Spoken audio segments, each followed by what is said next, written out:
Good evening and welcome to Gravitas. I'm Palki Sharma Upadhyay. Let's get started. Gravitas, presented by Amity University, ranked amongst the top 3% universities globally. Co-presented by Salesforce. We bring companies and customers together. Skoda, superb. Best in next class. Co-powered by Star Health Insurance, the health insurance specialist.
Life is just like Google.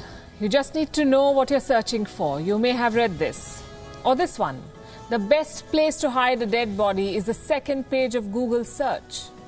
Or perhaps this one. If it's not on Google, it doesn't exist. I found all of these quotes on Google. The more you read, the more you realize how inseparable a part of our lives these tech companies have become. We have given them this power. And guess what they're doing with it?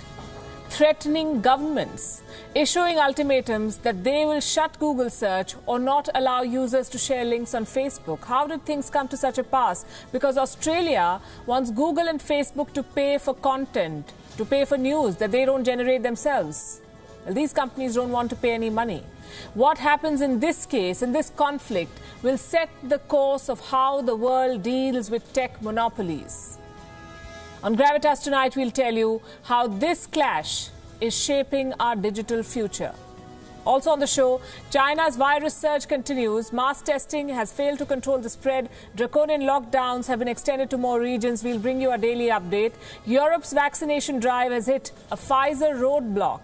Supply shortage has slowed down plans. Italy wants to sue Pfizer. And will Japan Olympics be cancelled this year too? No, says Tokyo, but the speculation is not dying. We'll tell you why. We begin as always with Gravitas Global Headlines.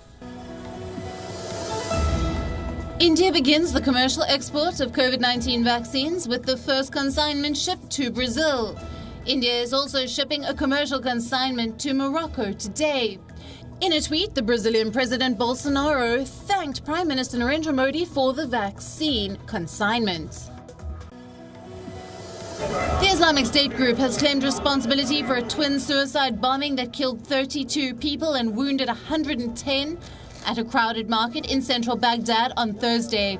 It was the deadliest attack on the city in 3 years when another suicide bomber targeted the same area. India has raised demolishing of Hindu temple in Pakistan at the United Nations. It highlighted the great irony by pointing out that Pakistan has co-sponsored resolution on safeguarding religious sites when rights of minorities are being eroded on its own soil. India also said that the resolution cannot be a smokescreen for countries like Pakistan to hide behind.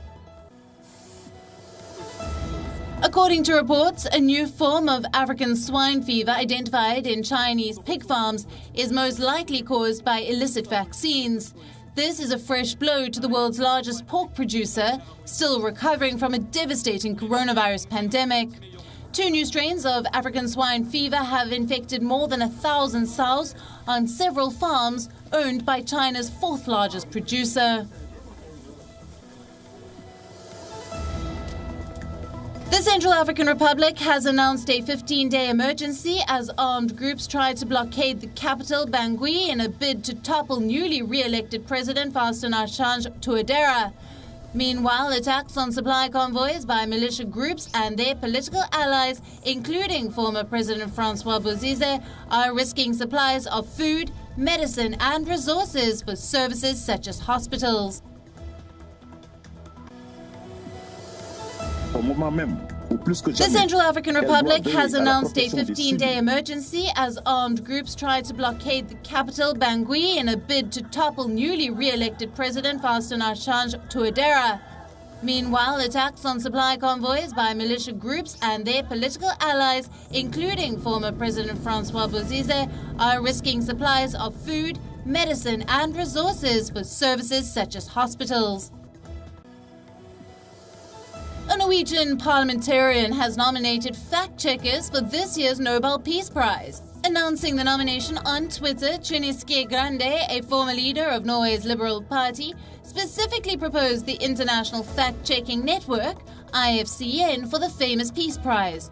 The IFCN is a network of several dozen media and organizations, including AFP, active in fact-checking worldwide. Parts of the UK continue to be inundated by Storm Christoph as trucks and cars made their way through flooded roads in East Yorkshire. There are currently nearly 200 flood warnings in place across the UK, with 162 in England and 23 for Wales. Temperatures could drop as low as -10 degrees Celsius in the coming days as Storm Christoph gives way to colder winter weather. Liverpool's 68-match unbeaten streak at home in the Premier League has ended after a shock 1-0 defeat to Burnley. Despite having 27 attempts, the hosts failed to score for the fourth game in a row, and Ashley Barnes' 83rd minute penalty was enough to give Burnley their first win at Anfield since 1974. The reigning champions are now without a win in 5 league games and 6 points off the top of the table. The organisers of the Tokyo Olympics have rubbished speculation that the Games are on the verge of being cancelled due to COVID-19. Prime Minister Yoshihito Suga told Parliament today that Japan was confident of organising a safe Games, echoing the views of International Olympic Committee Chief Thomas Bach. Officials said that the rollout of COVID-19 vaccines had significantly improved the outlook and that the Games could even be held behind closed doors as a last resort.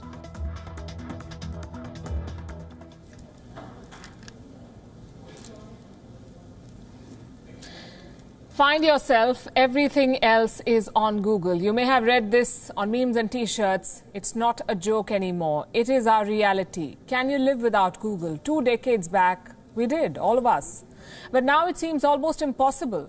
If you're a student, you depend on Google for your homework. If you're a news junkie, you read the latest headlines on Google. If you're on the road, you switch to Google Maps. If you plan to eat out, you check for references. If you're traveling, you look for flight options. If you're not feeling up to most of these things, you even check symptoms of what may be wrong with you, though we would not advise that. But you get the point we're making. Google is everyone's Jeeves. Answers to all your questions on your fingertips. For most internet users, Google is the internet. Well, imagine not having it. What happens if you cannot log on to Google? Those of you watching us from Australia should think about this possibility seriously, because Google is threatening to shut its search engine in Australia. No Google search.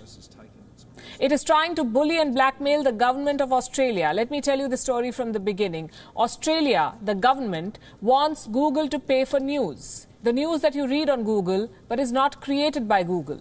It is created by media companies who get no money for creating it. Google uses this content for free and makes money off it. Now, the government of Australia wants this to stop. Last year, it introduced a bill to make Google pay. What did Google do? First tried to push back, then issued a threat. The company says it would much rather switch off Google search in Australia than pay for news. Well, that's bad enough. What's worse is Google's double standards. In France, it has agreed to pay for news. That deal was announced yesterday and we reported it. But when it comes to Australia, Google will not offer a similar deal.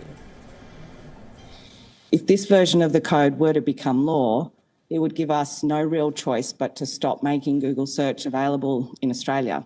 The code's final offer arbitration model with biased criteria presents unmanageable financial and operational risk for Google. In its current form, the code remains unworkable, and if it became law, would hurt not just Google but small publishers, small businesses and the millions of Australians that use our services every day.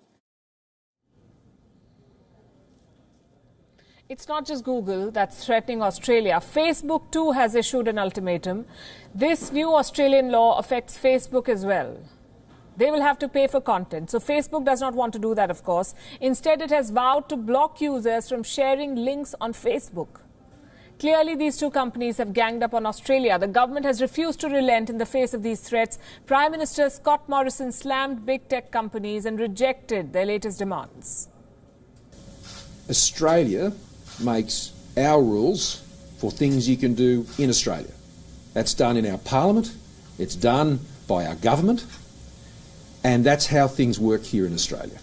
And people who want to work with that in Australia, you're very welcome. But we don't respond to threats.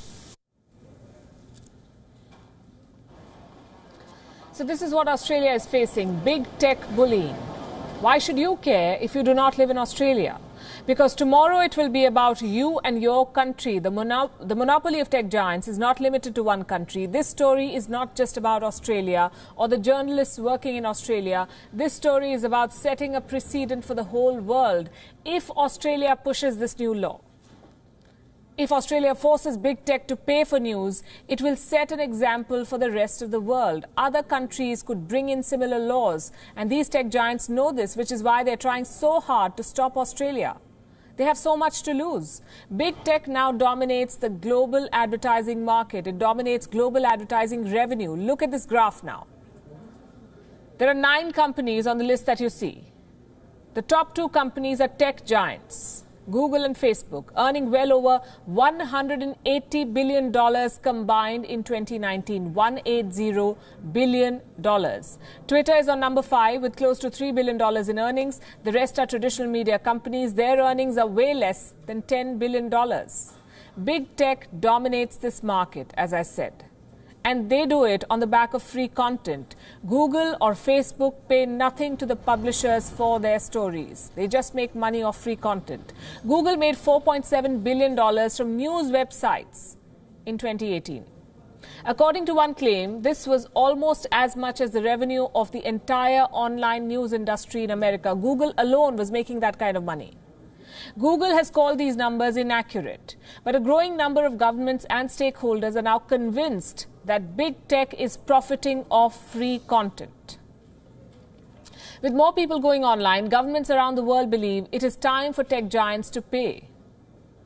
We told you last night how Google has inked an agreement in France for paying publishers for news. Here's what's happening in the rest of the world. In the United Kingdom, Facebook will pay British news outlets millions of pounds a year to license their articles. In Malaysia, newspaper publishers came together to force tech companies to pay. They want their government to consider bringing in laws like the one being discussed in Australia. Last year, former Prime Minister Leo Varadkar of Ireland said that charging Facebook and Google for news is a good idea.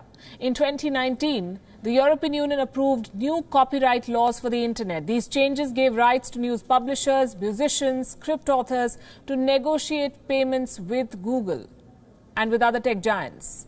Now, the Australian government has decided to force tech giants to pay, and they realize that big tech is crushing the news business in their country by piggybacking on their content. How this fight ends will have a bearing on the whole world. And I know what some of you are thinking. We are raising this issue because it affects the news business. Sure, it does, but it doesn't end there. It affects everyone, all of you, citizens and governments. The monopoly of big tech poses a danger to everyone. Do you know how many companies these tech giants have swallowed in the last few years? Hundreds. They have been accused of avoiding taxes to the tune of billions of dollars, acquiring smaller players, potentially weeding out any competition. Our next report tells you how tech monopolies are dictating the rules for their business.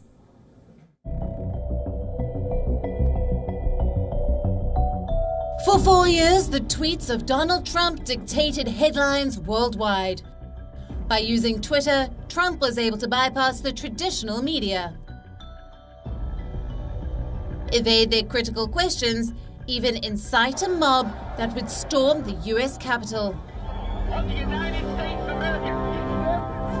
Only when big tech took a stand and banned the former president did Donald Trump stop spreading lies about vote rigging.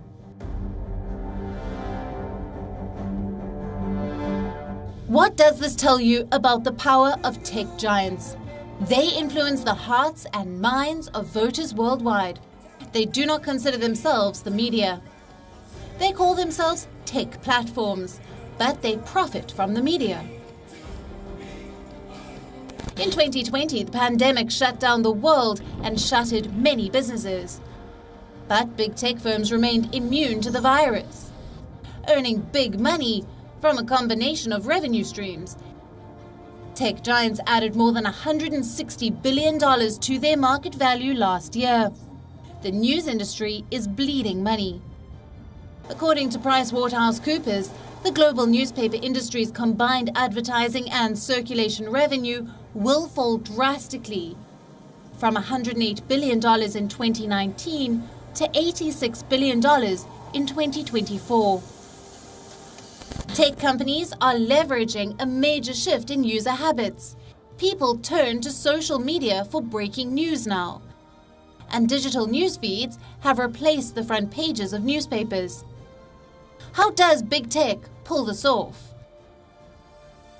By exploiting loopholes in tax laws. The Organization for Economic Cooperation and Development has made an assessment. It believes governments worldwide have lost $240 billion in taxes from big tech. The developing world has suffered the biggest losses. According to NGO Action Aid, Google, Facebook and Microsoft should be paying more corporation tax to developing nations. They are missing out on $2.8 billion in tax revenues. Action Aid says countries like India, Indonesia, Brazil, Nigeria and Bangladesh have the highest tax gaps. Beyond tax avoidance, an acquisition spree has allowed big tech to monopolize the market. Since 2005, Google's parent company Alphabet, Apple, Amazon and Facebook have acquired 385 companies in the US. Alphabet alone has bought out 185 companies. This buying spree had caught the attention of regulators worldwide, with the US Federal Trade Commission, the European Union and Australia's Competition and Consumer Commission scrutinizing the deals. Access to large volumes of free content, outdated tax laws and relentless acquisitions have turned big tech into big media. Global regulators need a new legal toolbox to break their monopoly, level the playing field and make tech giants pay. Bureau Report, WION World is One.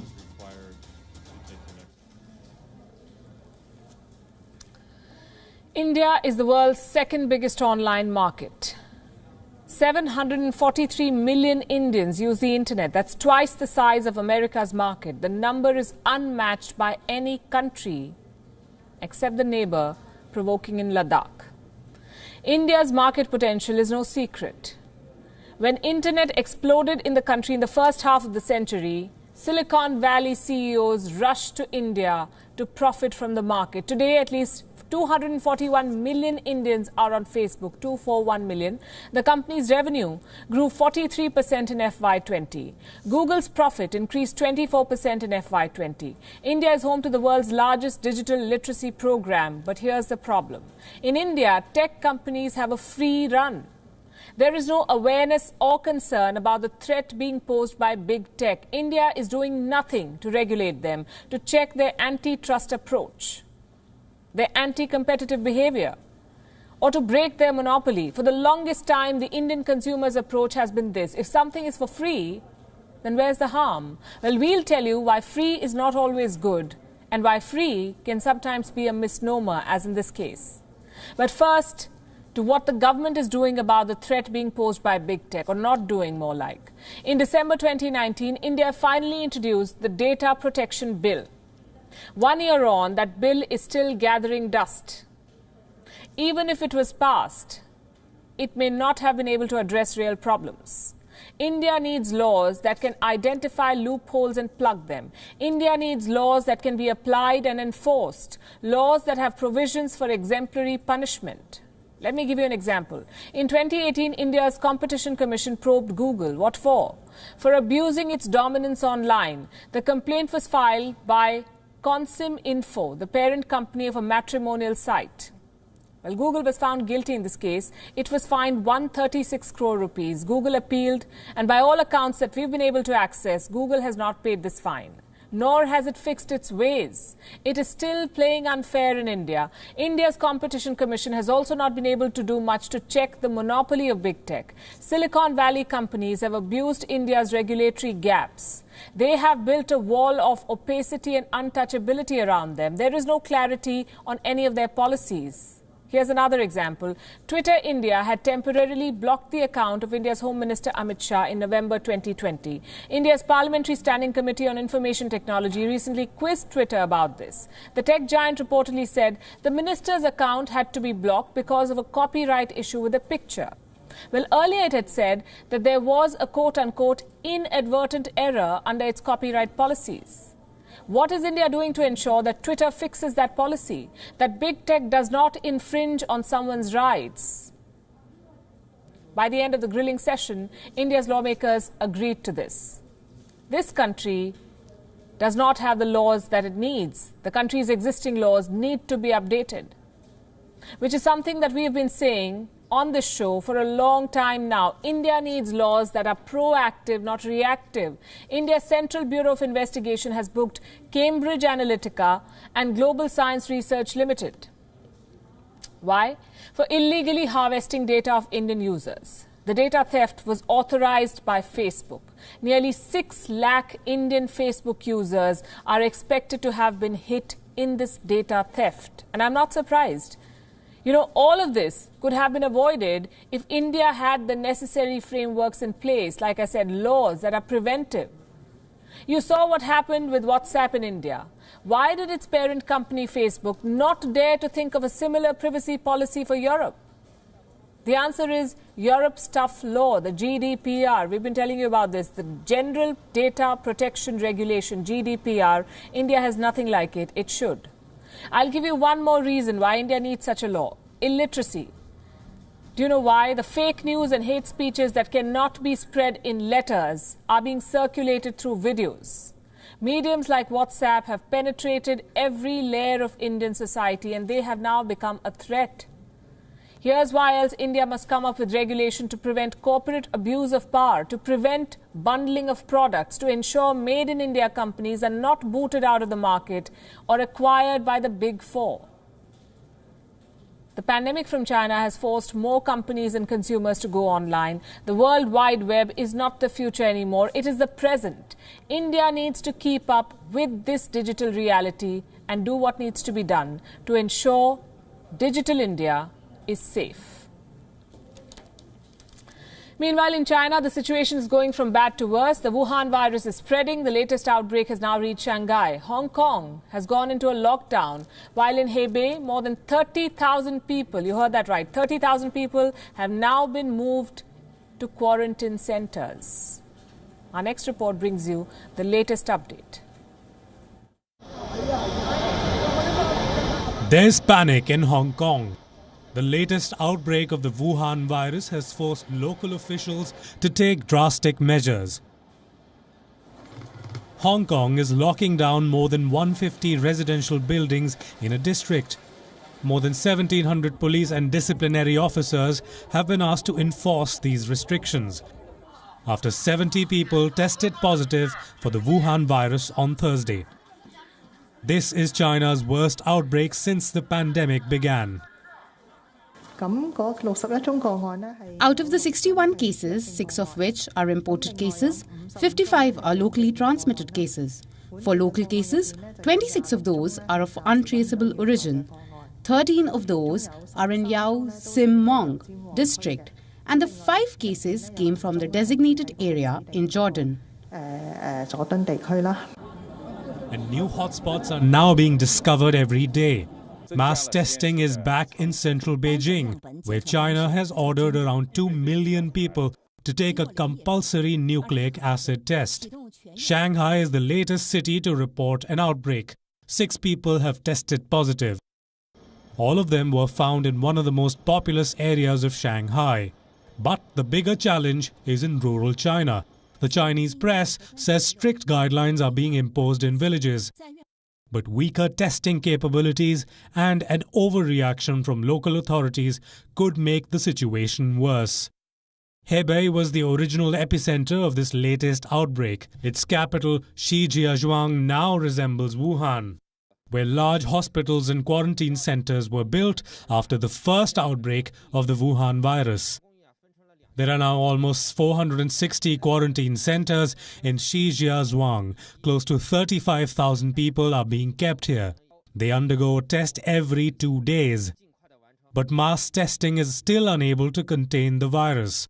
On Thursday, China reported more than 103 new cases. 94 of them were locally transmitted.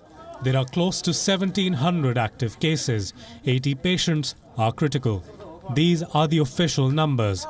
But according to a report on Thursday, there are many more asymptomatic carriers under observation in China. These cases are not included in the official tally. How many more cases is China hiding? It is anybody's guess. Bureau Report, WION World is One. Most medical experts agree that vaccines are not silver bullets. The events of this week further corroborated the theory. In Israel, more than 12,000 people tested positive despite receiving the shot. 69 of them had gotten the second dose as well. In Norway, 23 people died after getting vaccinated, and in both cases, the jab in question was Pfizer's. Now, all of this is still being investigated, but in addition to these questions about efficacy, the company Pfizer is facing a new challenge: shortages. Pfizer is not being able to deliver the bulk orders placed by various governments, and this delay could have a major impact on the global vaccination drive, as our next report reveals. The global vaccination campaign has hit a predictable snag: shortages. Shipments are arriving late, and order volumes are down by half. What started off as a small supply chain issue is now a full-blown delay. And at the center of it is Pfizer Incorporated. Pfizer's vaccine delivery has fallen 15% this week. It is expected to drop by 30% in February. The supply cuts will inevitably slow the inoculation drive. Countries are bracing for a weeks-long disruption. The European Union bet big on Pfizer, ordering nearly 300 million doses. The shortage threatens to derail their immunization drive. So member states like Hungary are fast-tracking alternatives, including Sputnik V and AstraZeneca. Both Romania and Poland are only getting half the doses they ordered. Italy has been told to expect a 20% cut.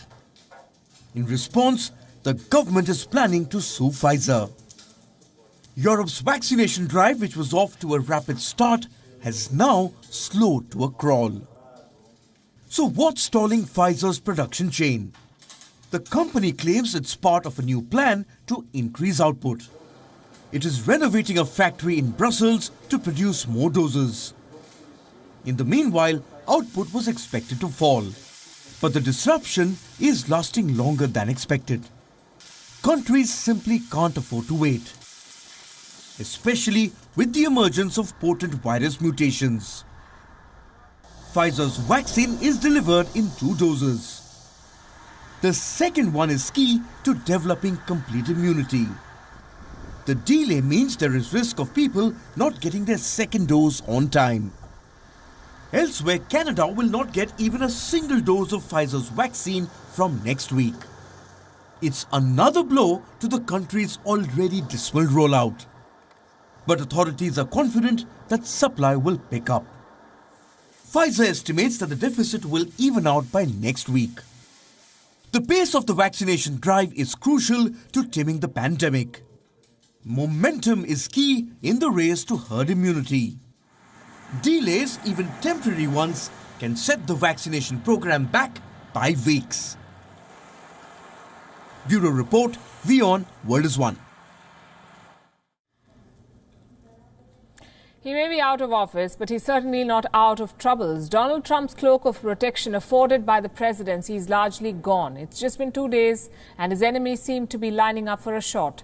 U.S. House Speaker Nancy Pelosi, insistent on Trump's impeachment trial. She says the process at a train station for his dead owner to return. Hachiko lived more than 100 years ago in Japan, but his love for his owner still lives on. Hachiko's statue stands outside the Shibuya train station, telling the story of true love to everyone who passes by. Well, we recently came across another very touching story. This one's from Turkey. It's the story of a dog called Boncuk. She spent days waiting outside a hospital where her owner was being treated. The fur buddy reportedly followed the ambulance to this hospital before visiting it every day. Here's her story.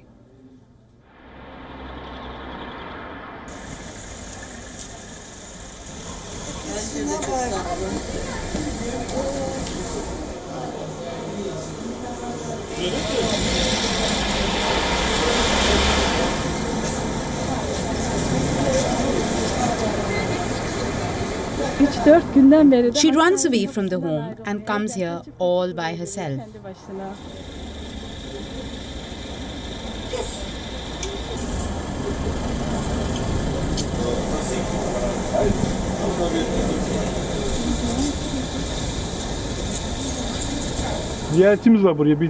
As you can see, we have a visitor. She comes every day around 9 a.m. and waits until nightfall. She doesn't go inside. When the door opens, she pokes her head inside.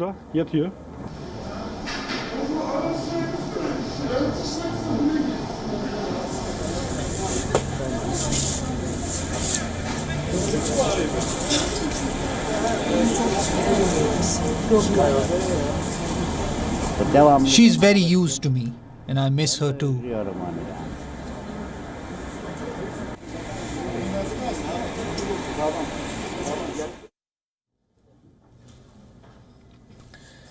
The story has a happy ending. Boncuk's owner is now healthy. He has been discharged from the hospital and reunited with his pet. And we are sure he'll feel better because animals help us heal. Did you know that? A study has found that petting one's dog could reduce blood pressure.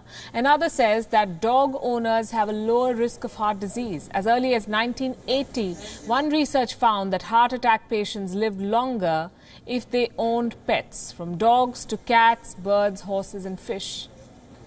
They all provide us social support in ways we do not even realize. If you have a pet at home, think about this. No matter how bad a day you've had, don't you feel better the moment you see a wagging tail greeting you at the door? No matter how sick you are, doesn't the sight of your pet make you feel better? Pets have that magical effect on us. They dial down stress. They make us less lonely. A lot of people brought animals home during the lockdown to weather this loneliness. Children who grow up with pets are more sympathetic. They have a more developed emotional intelligence. In short, pets are good for our emotional and physical health. And more often than not, they shower you with more love and affection than your human family. Just look at the devotion with which Boncuk waited outside the hospital every day.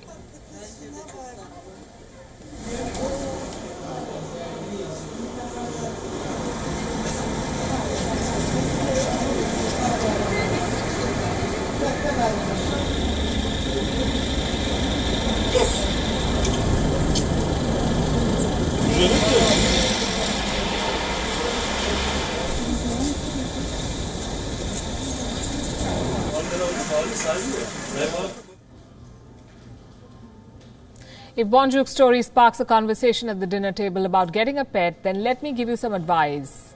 Adopt, don't shop. They'll love you just as much. On that note, it's a wrap. Leaving you as always with Gravitas Images. Thanks for watching. We'll see you on Monday.